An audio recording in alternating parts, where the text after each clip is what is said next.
The room is louder than it should be for a birthday dinner. Lanterns spill amber light across lacquered tables. Chopsticks clack like little metronomes. For 7 years, Pei Zhiyi has learned how to breathe around this noise, how to take up less air when the family fills the space, how to fold herself into corners so people don't see the parts of her that ache. Tonight, the ache is visible. It sits on her like a dress that doesn't fit, the curve of her belly tucked under silk, the tightness at the base of her throat that won't let her speak. Mingxi stands at the head of the table, a glass in one hand, a smile practiced enough to be almost genuine. He is the sort of man who takes up the right amount of space in a room and who knows how to get people to lean in and laugh when he wants them to. Beside him, Fu Shu leans forward, bright and deliberate, as if this night were a stage built just for her. "You two look so cute," Mingxi says, loud enough for the circle of relatives to hear.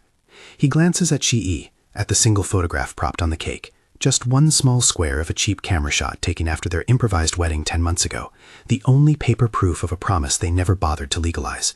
It is humid in Zhiyi's palms. She had been carrying that picture with her, smoothing its creases like it could be ironed into permanence. "Cute," Fu Shu echoes, slow and sweet.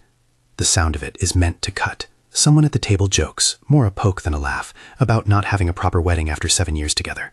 Mingxi's chin lifts. For a breath, he is charming father, attentive brother. The son, everyone agrees, is on his way up. Then his look slides over Zhiyi, and something colder arrives, a small muscle pulling in his jaw. "Why don't you kneel, Z?" he says. It is a little thing, an odd suggestion at someone else's table, but the way he says it draws a ring of eyes. Zhiyi's face goes blank for a second while the room waits to see what she will do. Kneel. It's the language of humiliation. It's a performance he calls to fill his ego at her expense. "No," she hears herself say, but it is not loud enough. Mingxi laughs, easy and unbothered. "Come on," he presses, not joking anymore. "Do it for me. Do it for everyone. Show her what she promised." A cousin nearby, the kind who thinks spectacle is family entertainment, nudges a camera toward Fu Shu, who tilts it up, mischievous. The lens blinks. The room shifts around Zhiyi, every face a pane of glass reflecting something she has done wrong. She knows the script. She knows what they expect. Tears, submission, the little grind of apology that keeps men comfortable. For a long, quiet moment, she measures the years into a single syllable. The nights she stayed up when Mingxi had late shifts because his job was fragile.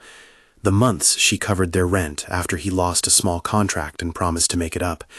The lunches where she swallowed small commentaries in favor of keeping the peace.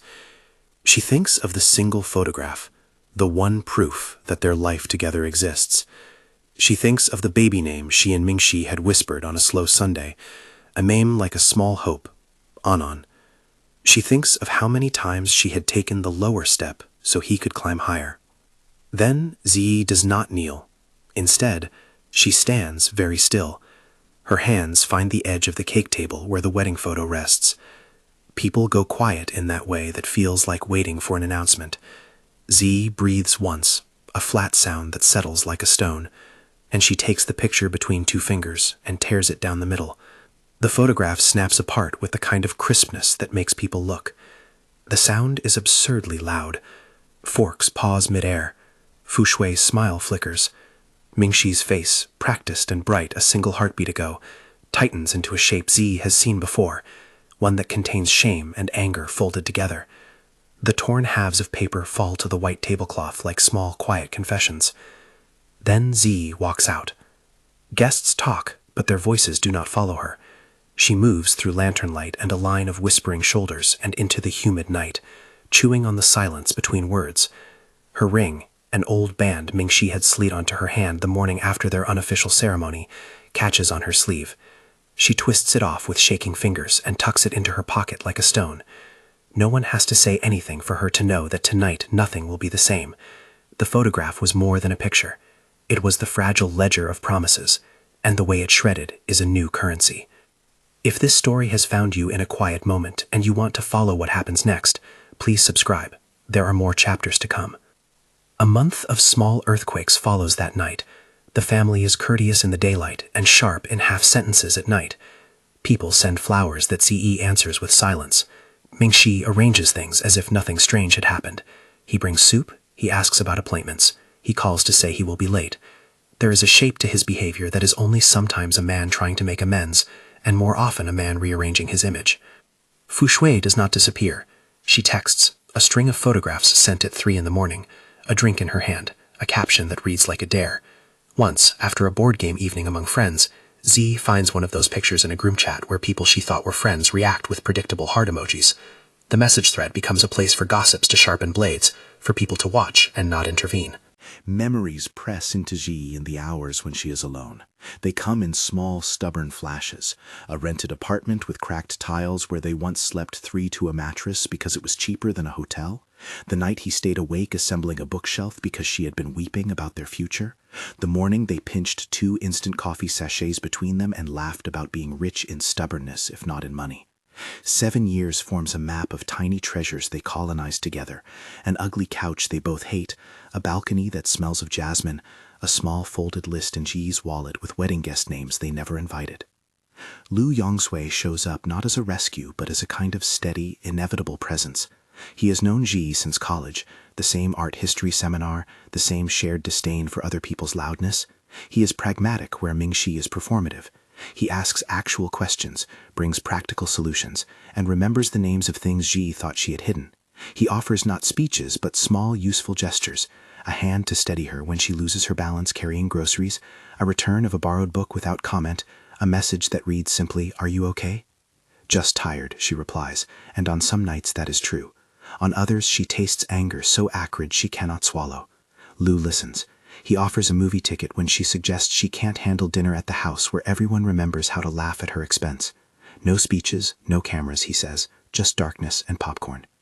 The movie theater is a cylinder of dim light and cheap upholstery. She keeps the ticket stub in the pocket where she also stores the torn half of that photograph, something she cannot throw away because the act of tearing had felt like an attempt at self-defense. She touches it at intervals like a talisman. She buys water, doesn't drink it. Lu watches this and says nothing more than, "We can leave if you want." They stay. Halfway through, a scene bursts into a simulate of real life, an argument in a different tone from the film, a string of muffled words that could have been part of the plot but are not. A woman in a red coat 3 rows behind them laughs too loudly. A phone lights the adjacent seat with an unholy glow. She thinks, not for the first time, about the way public spaces enforce an intimacy that is more violent than private cruelty. Outside the theater, the world is a cold scrape. The night air hits she like hands. There are couples wandering with their knees touching, lovers who fit into themselves, the crispness of popcorn clinging to breath. Mingxi is at the corner, his coat buttoned wrong, eyes like an inconvenient confession. He goes to speak to Zhi. Fusui is not far, murmuring like a wasp, poised to sting for the pleasure of being seen. The encounter is quick and terrible in its ordinariness. Words are thrown like pebbles. Mingxi says, in a voice that trembles between contrition and performative guilt, "You made a scene." Fu Shui says something that slides promiscuously into the phones of the few who know where to record and where to post. People nearby twist to look, and the world decides it can be entertained again. There is a shove. No one knows how a shove becomes catastrophe.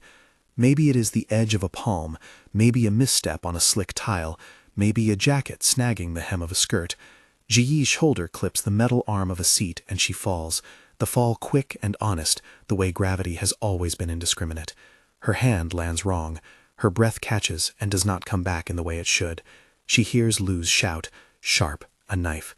He is already near, folding himself around her as if his own bones could hold hers together. There are different kinds of silence. The theater holds the kind that is about an audience waiting for the right to judge. Someone calls an ambulance, because in this modern world there is always a button for that. Phones bloom like flowers in palms, flashlight apps carving out our faces. Fu Shui films with a small, relentless focus. Mingxi stumbles, as if every line of his charm has been revealed to be counterfeit. At the hospital, Zhiyi is moved through corridors whose light is the color of fluorescent honesty. People in scrubs ask necessary questions. The room smells of disinfectant and the faint, metallic edge of urgency. Lu is there, hands folded, telling the staff what he knows, the hospital card, the ticket stub, the small, meaningless details that in this hour become a string of lifelines. He sits with her in the waiting area and watches her hold the torn half of the photograph like a compass. Mingxi arrives late, out of breath and wearing a face assembled from every apology he has researched. He says the right things first. "I'm sorry, I didn't mean." Then he says things that sound like argument. She caused it, she pushed. His voice breaks on the last word, not from concern but because the world has started to close in on him. He looks at Zhiyi and then away, as if unable to bear the sight of the life he had not protected. Fu Shui centers outside the emergency glass, her phone alive with people watching. She taps captions into the void. The live count swells. Faces scroll past like a jury. In the waiting room, someone will lean in to whisper that the clip is spreading. She fell, someone says. Someone filmed her. The statement is both true and too small. Doctors move with the quiet competence of people who have seen the terrible and keep their hands steady. There are questions about vitals, about dizziness, about whether she had fainted. There is talk of observation, of keeping her for tests, of outcomes they may not yet know. Lu watches them and rubs the back of his neck until it is red, the way he had rubbed his palms when he was a student anxious before exams. He calls Zhiyi's mother, who arrives like a storm that has been on the horizon for hours, hair unkempt and cheeks wet, eyes accusing the air for failing to catch her daughter in time. The baby name, An, is a small private code between Zhiyi and Mingxi. It has never been spoken in front of others as a matter of ritual. It exists in the folded lists, in daydreams of the way a little person might stand in the kitchen. Now, in the sterile light of the hospital, the name is an ache that no medicine can touch. Mingxi whispers it like a prayer, and the sound catches. News threads spool into the small drama, a clip from outside the theater, a snippet of a torn photograph, a live stream with a woman who is both commentator and villain. Online, nuances get shaved away. Fu Shui's narrative becomes nimble. She is the hunted, she is utterly misunderstood, she is the one telling the story. Mingxi's late arrival becomes a focal point for both sympathy and condemnation. Zhiyi, still too weak with shock to manage her own voice, becomes an image that other people can repurpose. The hospital is an ecosystem. Nurses shift like ships through corridors. Machines make beeping sounds that are not yet promises and not yet verdicts. There is a conversation about blood tests, about MRIs, about observation overnight. There is an asking of relatives, any known allergies, any previous complications. Mingxi nods in a way that feels rehearsed. Lu answers more of the practical questions without being asked, the way someone who loves you knows which buttons you will forget. At some point in the night, when the sleeping pills meant to calm her do nothing, Zhiyi wakes enough to ask a small, terrified question. Is baby okay? The words come from a place too raw to be framed in any other way. Right now, a nurse says gently, we're monitoring. We'll know more soon. The answer is a hinge that will not swing yet. It is a door half closed. When the night stretches thin and the family folds into chairs that make creaking noises, Mingxi's performative contrition thins. Later, in the dim corridor, he pulls Zhiyi's mother aside and speaks in an undertone about blame and lawsuits that sound like the language of someone practicing damage control. Someone should stop him. Someone should tell him that the first duty is not to manage perception, but to be present. Lu does not stop him. He stands outside the circle, hands in his pockets, the way a man with patience sits out a fight he knows he cannot win by shouting. Fu Shui's livestream runs like a parasite through the night. She edits clips, highlights a small damning moment where Zhiyi loses footing, and the camera flicks to Mingxi, whose hand is close but not quite there. Commentators write what they like. Strangers read and proceed to judge. The world outside the soft light of the hospital continues in that same old way. At 3 a.m, the emergency room quiets, and a doctor returns with a face that is too careful to be comforting. He speaks in clinical tones that compress news into a manageable shape. There will be tests. There may be complications.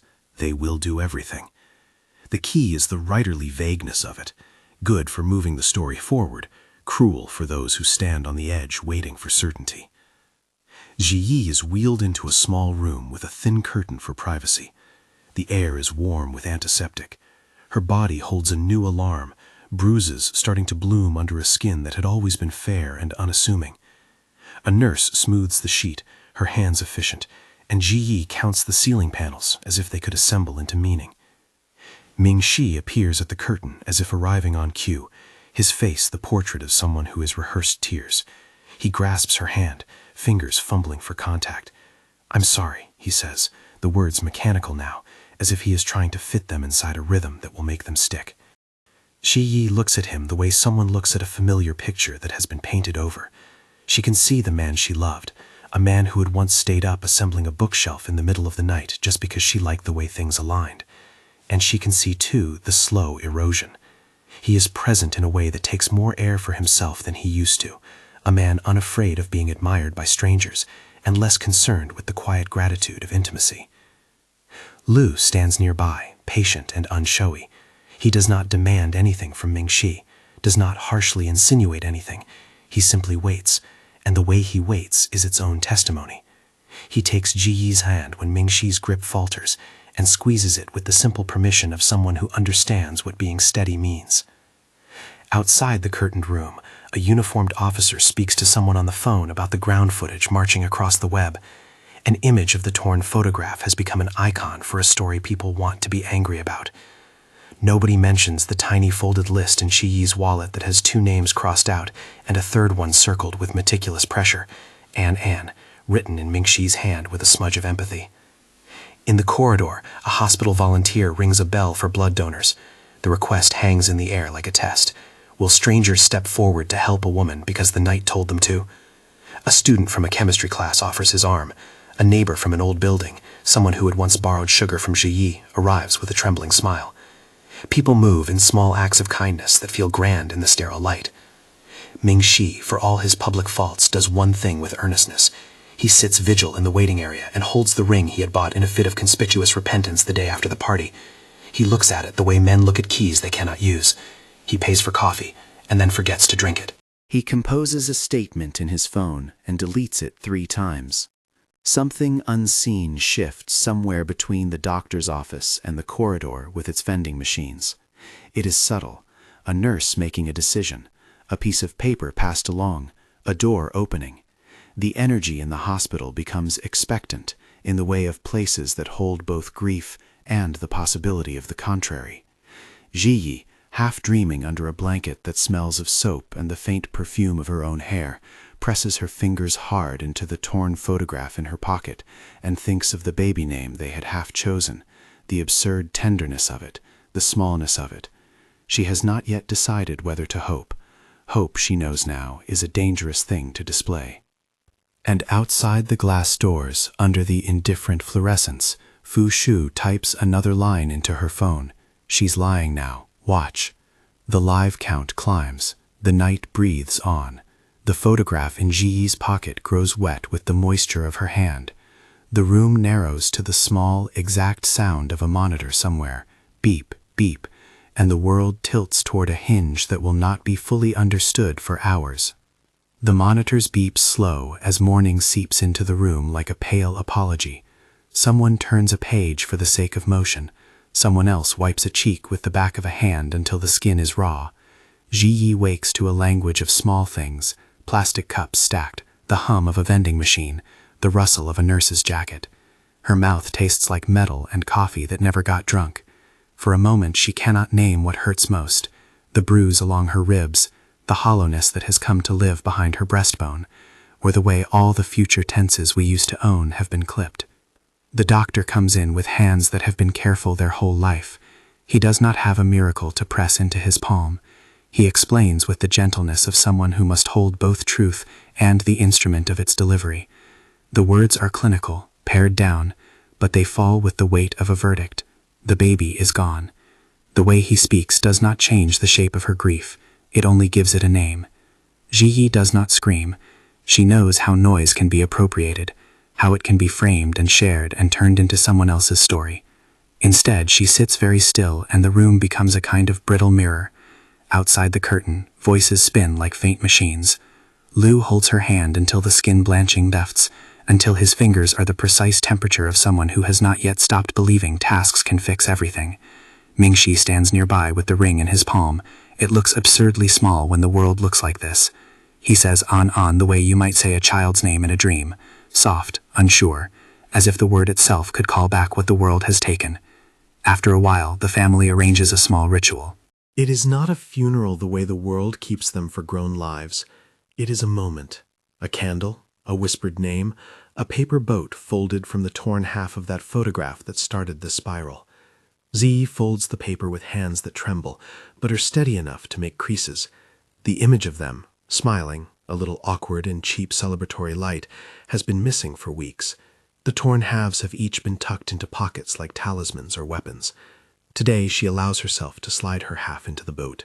For a second she watches the paper float on top of a basin and thinks of the way promises sometimes turn into paper you can no longer rely on. Social media is a slow, insistent tide. Clips from that night at the party go through clipping and cropping until only what is useful remains. Z on her knees, the sudden flare of shame, the instant the photograph tore, followed by her walk into the dark. In a parallel editing room, Fu Shui selects frames in which she is luminous and Ziyi is broken. She captions and she angers, and in the chest of 1,000 small devices, the story brightens. People choose sides the way they choose playlists, for convenience, for entertainment, for fear. Mingxi's late arrival is a story that can be anything depending on who is captioning. Shades of nuance disappear into neat accusations.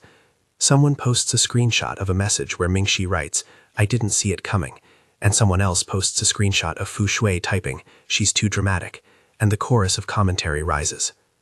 Mingxi appoints himself the public mourner. He posts photos of a grave wreath he commissioned with on embroidered on a ribbon, a small white pyre of flowers arranged with clinical symmetry. He goes on camera, prepares a statement, practice lips it in the mirror, says the words people want to hear. He kneels in front of the camera once, his forehead nearly touching the flagstones in a gesture that reads as sacrificial. He posts the video with a caption that says, "I failed her. I failed our child." The comments are a battleground. Some call him a coward finally humbled. Others accuse him of a theatrics that are meant to buy forgiveness. Z watches him not through a screen, but through every human sense. She is surrounded by people who want to fix this for her, as if grief were a broken thing you could glue into something presentable. Her mother says, again and again, that Shu had done nothing to deserve this. Her mother's voice is low and furious, full of the particular grammar of someone who cannot tolerate injustice. Her father speaks of lawsuits and lawyers, with an impatience born of a desire to arm the family against the outside world, rather than to cushion what is internally collapsing. The house becomes a map of small gestures: soup, folded laundry, a borrowed jacket left draped over a chair. Every small kindness feels both necessary and inadequate. In the corridor outside the hospital, Fu Shui walks as if the world owes her a scene. She is bright and defiant in a dress that looks designed to be filmed. Her live count rises like a thermometer. She sits with friends who hand her drinks and hold the phone that captures her face for 1,000 watching strangers. When she posts, her caption is an accusation slid into a smile. Some people make drama for attention. Watch her performance. The live comments blink ruder than the fluorescent lights. Lu watches the feed and feels something cold in his chest.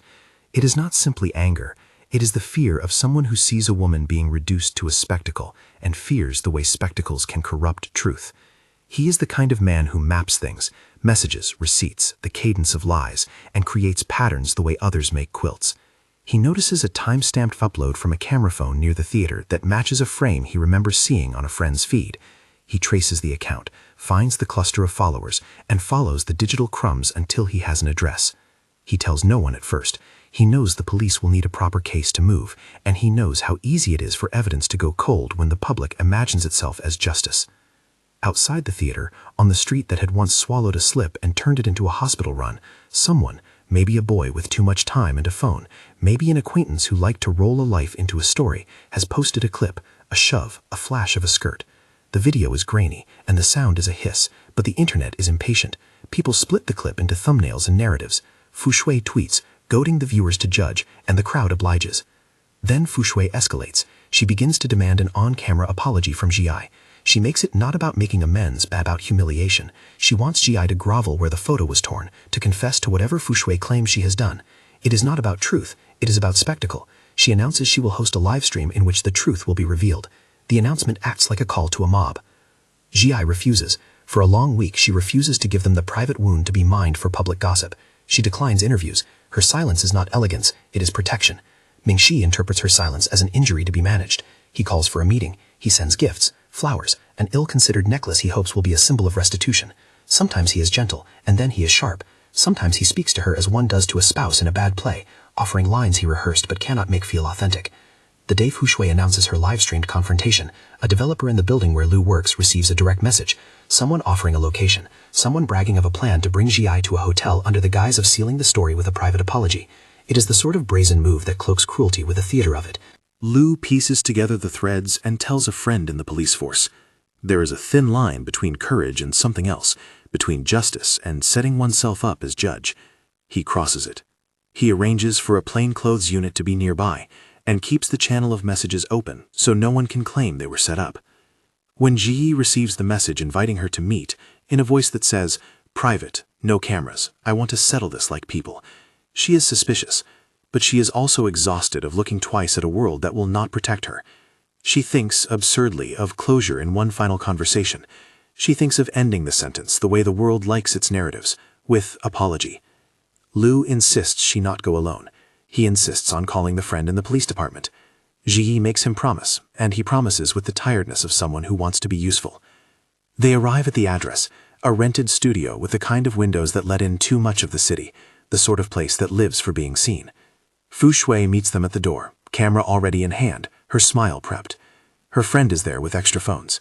She records with a businesslike intensity, as if the event were a brand. When Zhiyi enters the room, the air immediately becomes an arena. Someone has already set up lights. Internet activism dresses itself in righteous color. Fu Shui's plan alters in the half-second of human choice. Instead of an apology, she moves to make a spectacle. She steps closer to Zhiyi and calls out a list of private things, accusations, insinuations dressed as truths. The cameras feed, the chat explodes, and the live count spikes into the tens of thousands. Fu Shui extends a hand toward Zhiyi, a gentle push framed for drama. The push is intended to produce a reaction, a sob, a collapse into confession that will circulate as proof. The push becomes too much. Zhiyi stumbles. Lu is across the room. He hears the swivel of a chair, the pull of a hand. He moves like someone who has rehearsed calmly making the right move when necessary. He crosses the floor, his hand on Zhiyi's elbow, guiding her back from the brink. He does not raise his voice. His presence is a shield rather than a sledgehammer. Outsiders see only the blur of bodies and the crescendo after the shouted lines. Stop! Police! The plainclothes unit, alerted by Lu's friend, threads into the room. The live stream, which had been a chorus of commentary, now becomes the documentation of an arrest. Fu Shui resists, shrieking accusations about being set up, about being misunderstood, about how the world hates a woman who tells the truth. Her resistance plays differently on camera when it is a cop's hand on her wrist, and a phone records the moment she is led away. She is public humiliation turned inward. Her friend recedes into the background like a supporting player in a play whose script has been replaced. The footage of the arrest circulates fast. Some of Fu Shui's supporters claim entrapment. Others have the humility to say they misread the script. The tide is complicated. None of it unfixes what was lost. None of it mends the hollow place that has become Zhiyi's chest. Yet, in the messy carousel of public opinion, a new fact is introduced. There was an attempt to coerce, and it failed because someone refused to watch as an injustice unfolded. Lu does not take a hero's breath for himself. He goes home with his hands still smelling faintly of disinfectant and coffee, the kind of scent that marks a man who has been where people break. For a while, the world gives way to a sequence of quiet, private moments that have the density of a life trying to steady itself. Zhiyi goes through paperwork with an official who offers condolences that are all the formal grief the world can muster. Mingxi flits between contrition and a need to be seen grieving correctly. He shows up at the hospital with the ring he had once purchased, and with a bouquet exact to the point of feeling wrong. He suggests a memorial, public, tasteful, photographed for the press, where pictures will be taken and stories will be told in a way that redirects blame. Zhiyi says she will not attend anything that is meant to be staged. She will not be made into a character in someone else's story. Behind him, Mingxi feels a kind of collapse.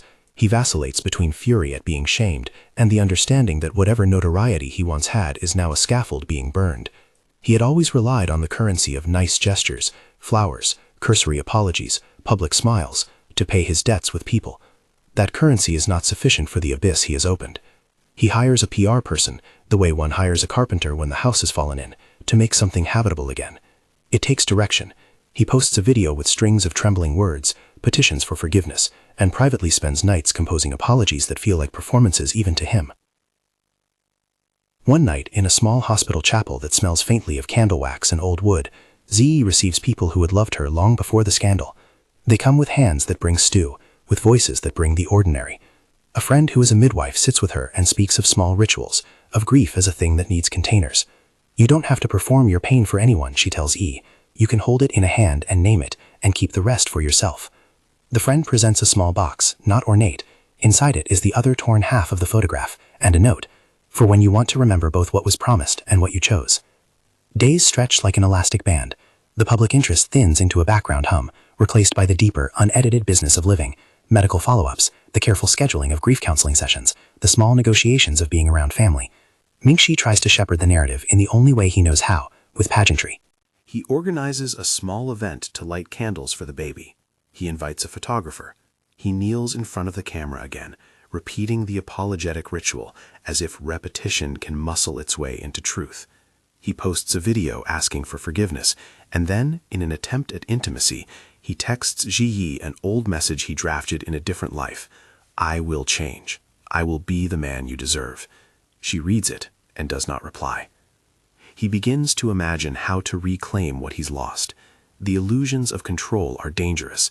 He convinces himself that public grief, if performed convincingly enough, can coerce the past back into a shape he likes. But there are limits to what spectacle can dress. Spectacle cannot make you accountable for the hours you were absent.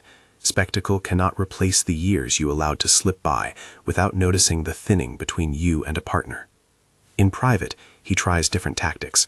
He shows up at her doorstep with a jacket she once liked, clean and ironed. He brings photographs printed large and framed with a new gloss, as if the texture of an image could buffer the sharp edge of a recent wound. He asks for a meeting. He begs on his knees in front of her doorway once, in a gesture that is both a reversion to the scene that broke them and a hollow echo of it. He begs not in the hush of intimacy, but in the flash of neighborhood curiosity. Someone records him and posts the clip.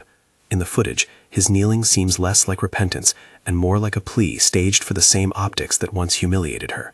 Zhiyi watches from inside the glass, the torn half photo on her palm, and the image of him on that stoop is a final punctuation, a line she refuses to rewrite. The law takes its slow bureaucratic turns. Fu Shui's arrest yields charges that are real enough: coercion, unlawful confinement in the context of the attempted forced appearance, and the courts are the place where the messy human elements are translated into procedural language. The spectacle is traded for testimony. Witnesses, including some who live-stream the events, give statements. The internet watches in fragments. Nothing about the legal process restores what was lost. It only renders consequences. Mingxi, outside the courtroom, looks smaller than he did in glossy photos. He visits lawyers who advise caution, who caution against public statements. Privately, he is tempted to fight, to demand a narrative. He tries to regain ground by paying for community projects in a clumsy attempt to be seen as penitent. His gestures are well-intentioned in the narrowest way possible. They do not, however, invite trust. Liu never seeks the limelight. He goes to the hearings, sits in the back with a careful, watchful face, offers testimony calmly about the night, about the messages, about the footage. He does what is asked. He tells the truth with the restraint of someone who has seen how easily hearts and headlines can be misread. For Zhiyi, his presence is a steadiness she could not buy if she wanted to. He helps in ways that are quiet. He picks up prescriptions, arranges therapy sessions, brings soup when the rest of the family is too busy organizing statements. He does not tell her what to feel. He simply hands her what she needs when she asks. There is a passage of time before the hardest conversations are held. Zhiyi processes not only the loss of a child, but the unspooling of 7 years of deferred dreams. The dream of a formal wedding, the dream of a home that would be acknowledged by the world in a way that was not fragile, the dream of being seen rather than performing for someone else's admiration. In the nights she allows herself to cry, she lets herself be feral, rage and sorrow braided into a sound that is private and necessary. She does not seek revenge, she seeks survival. Mingxi, in a moment of what looks like despair and perhaps atonement, stages yet another public act. He organizes a small memorial in the park with a plaque that reads, "Anne, beloved," and invites journalists. He speaks into microphones, a man who has found his way into ritual by compulsion. "I was not there for her when I should have been," he says, and the words land with an honesty that startles even him. The plaque sits in the grass like a testament, but for Zhiyi it feels like a thing made of other people's needs, a way for him to be seen repenting without having to do the hard private work of being accountable. At the ceremony, she stands at the edge of the crowd. Mingxi sees her, his eyes lodge on her, and there is a moment where everything could go different ways. He steps toward her, each stride a plea. He takes the ring he had bought, the one he had brandished like a prophecy of change, and presses it into her palm as if placing a crown on a queen who had been wrongly deposed. He begs for a future they could rebuild. Some of the crowd shift toward the melodrama they so often crave. Someone might clap, someone might weep. Zhiyi looks at the ring, looks at the tear in the photograph she had never fully smoothed, and realizes that accepting the ring would be a performance bound to repeat itself. She hands the ring back. When pressed, she speaks in a voice that has shed 1,000 small hesitations. "I won't be your spectacle again," she says, her words measured like the threading of a needle. She refuses to be the object around which someone else tries to knit a new identity. She refuses to be the evidence of his capacity for change. She refuses to give him the satisfaction of public reconciliation when his contrition is orchestrated for cameras. Mingxi falls apart in a different, quieter way. The man who had taken up space in rooms now finds himself without the tacit license of admiration. He tries to bargain with him, friends, family, even the public, about what it means to be forgiven. But forgiveness is not a transaction. It is slow, and Zhiyi has no interest in accelerating it for the sake of an image. Lu and Zhiyi grow closer in a way that is not predestined but earned. It is not the instant transformation of a melodramatic savior, it is the patient accumulation of small reliability. Showing up at 6 a.m. for a doctor's appointment, remembering to reheat the soup he buys her, sitting with her while she goes through the motions of life and not attempting to fix the parts that require time. He is steady in the way steam is steady, present, warming, not showy. He proposes weeks later in a small, deliberate moment. There is no staging, no audience. He sets 2 cups of tea on a balcony that smells faintly of jasmine and takes her hand. "I don't want to be the answer to your past," he says quietly, "but I want to build a future with you, if you'll have me." His proposal does not come with a ring extravagance or a viral video. He hands her a simple band he had been carrying for weeks, a ring chosen with thought, not spectacle. Zhi looks at it the way you look at something that may contain a future and also recognizes the risk. To love again is to risk being wrong about someone. She accepts slowly, not because she needs to prove anything to anyone, but because she has watched him be consistent in the small, private ways that matter. The family, predictably, has opinions. Zhi's mother cries and then is practical, mapping guest lists and offering to cook certain dishes. Her father, quieter now, nods his consent as if he is learning a new grammar. Mingxi is invited. Social norms make him part of the orbit, but he no longer holds the gravitational pull he once did. He tries at first to insert himself into the preparations, to mend fences, to suggest menu items, to offer to perform music. Each attempt is a new test for him that he fails in different ways. There is a final confrontation of sorts before anything is sealed. Mingxi shows up at the tiny hall where Zhi and Lu will mark their union in the small ceremony they choose. He steps in without permission, as if proximity will grant him access to a story he believes he can rewrite. He cradles a stack of letters in his hands, handwritten notes that belong to the life he shared with Zhiyi. He kneels before her one last time, not for the cameras, but as if to find in that act some redemption. The kneeling now feels different from the earlier humiliation he demanded of her. It is hollow, earnest, and insufficient. Zhi sees him kneel and knows with a clarity that has been welded by pain and reflection that some parts of the past cannot be reclaimed. She does not answer him with spectacle. She answers him with a simple, unwavering sentence. "You cannot ask me to undo myself for your comfort." It is a line that has been earned. It cuts across him with more force than any staged apology could have. He rises, not like the man who once stood at the head of a dinner table, but like a man who has been refitted by the world he failed to steward. He leaves without making a scene. There is no melodramatic fall, only the quiet of someone losing their place in a life that once fit them. The small ceremony comes like a soft tide. There are few guests, the lighting is warm, and people speak in the language of truth rather than spectacle. Lu's vows are modest. He promises to be present, to be small in his assurances and large in his actions. Zhiyi vows not to be a shadow of someone else's expectations. They exchange the simple ring he had given her on the balcony, and when she slides it on, it does not seal her away. It marks a choice, a refusal to let the past be the script for her future. After the ceremony, as the guests drift and city sounds return to their indifferent hum, Zhi sits alone for a little while. She takes the other torn half of the photograph, the half she had kept folded with the note, and sets it on the small wooden table where they had shared coffee for years. She stares at it, not to relive, but to inventory. She places her palm over the crease where the paper had torn, as if the gesture could feel the memory in a particular way. She does not smooth the tear. The jagged edge is a witness. She reaches into the small box the midwife had given her and takes out the half photo. Instead of destroying it again, she tucks it into a drawer.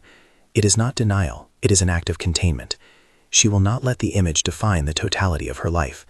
She lifts the drawer closed, and for a moment gives herself permission to breathe. Outside, the night is ordinary. Cars sliding past, a dog barking, a neighbor's radio. Inside, she holds Lu's hand and feels the warmth of something that is not perfect, but is profoundly human. The future is not a blank page so much as a series of margins waiting to be filled. She knows there will be hard days. Grief is not a thing that leaves. It becomes part of the furniture. But she also knows now how to refuse being made small. Mingxi watches their small life from a distance, learning in quiet, painful ways that the currency he relied on cannot buy back trust. He keeps the things he can, the memories that are not dishonorable, the ways he once loved that were real if insufficient. In some ways he will be the man who must reassemble himself in pieces, and in some ways he will never find the center he once occupied. Fu Shui faces her consequences. The court hearings are a place where people are measured by testimony and evidence. She gives statements that hedge, that try to recast her motives as misunderstood performance art or as an exposure of hypocrisy. The judge's gavel is not a moral arbiter. It is simply the end of a very particular arc. She is fined, perhaps she receives community service, and she is compelled, in the practical way of things, to step away. The public moves on. The internet paints itself in new colors. Months later, on a slow morning, Zhiyi takes out the small wooden box where the torn photograph lay. She unwraps the other half from the tissue the midwife had placed it in. For a moment, she lets herself look, at the way light hit their faces in that frozen frame, at the small, awkward smiles. There is grief in that smile. There is also tenderness, a private proof of something that had been true and was rubbed raw by circumstance. She makes a decision not to keep the photograph in a place where it will be displayed and misread. She will not burn it. She will not frame it for a public altar. She will file it away as one archives a life, neither to praise nor to erase, but to remember by choice. She turns the photograph over in her fingers and writes a small line on the back, something private and simple. For what was, for what taught me to choose better. She slides it into the drawer with the ring Lu had given her, the ticket stub from the theater that had started it, and a small folded list with a single name circled in a different hand. Anon. The objects feel like artifacts of a life that bent but did not break. The drawer closes. They planned a small tree in the courtyard behind their apartment, not to replace anything, but to mark growth. Mingxi sees it from his window across the way, and in the watching there is a lesson made quiet. He cannot reclaim the past. He only can learn what it is to be present going forward, if he can. The city resumes its rhythms. For Zhiyi there is work to return to, projects that require attention, friends who need warmth. For Lu, there is the daily work of being consistent. Their life together is not a tidy narrative. It is a succession of choices that will sometimes be hard, sometimes full of small delights. Cooking a meal that turns out, a morning coffee shared at a balcony table, the discovery of a new favorite bookstore. They do not promise perfection. They promise care. At night, when the city darkens and the apartment lights up like a small harbor, Zhiyi sometimes takes the small box and slides it further back in the drawer, not to forget, but to be kind to herself. The torn photograph rests there with other things, a ring that represents chosen love, a ticket stub that tells a painful story, a folded list that is both loss and memory. She keeps them not as trophies, but as reminders of a life reshaped by choice. There are days when the old anger flares, at a headline, at a memory, at the sound of a voice that reminds her of an old performance. On those days she writes letters she never sends, and she calls her mother, and she walks until her legs tire. There are other days when she laughs suddenly at something Lu says, a short sound that is entirely hers.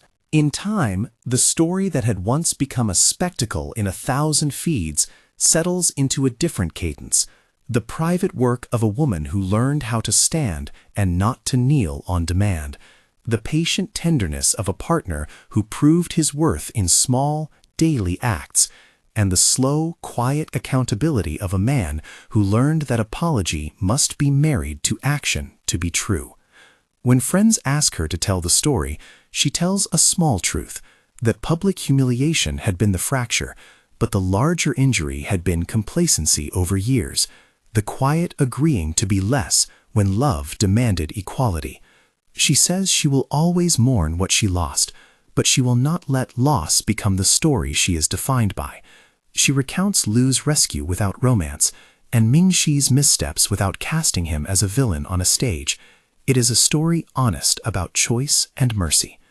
On a bright morning, some months after the small ceremony, Zhiyi opens the drawer, takes out the torn half of the photograph, and fits it next to the other objects on the table. She does not tear it again. She does not hold it up for anyone. She takes a slow breath and places it back in the box with a small, decisive motion. The past is hers to hold or to let go of. Today, she lets it be a thing that taught her how to choose differently. If this story moved you, share it with someone who needs to hear a truth about dignity and second chances. If you want more character-driven stories like this, subscribe and come back. There are lives still unfolding.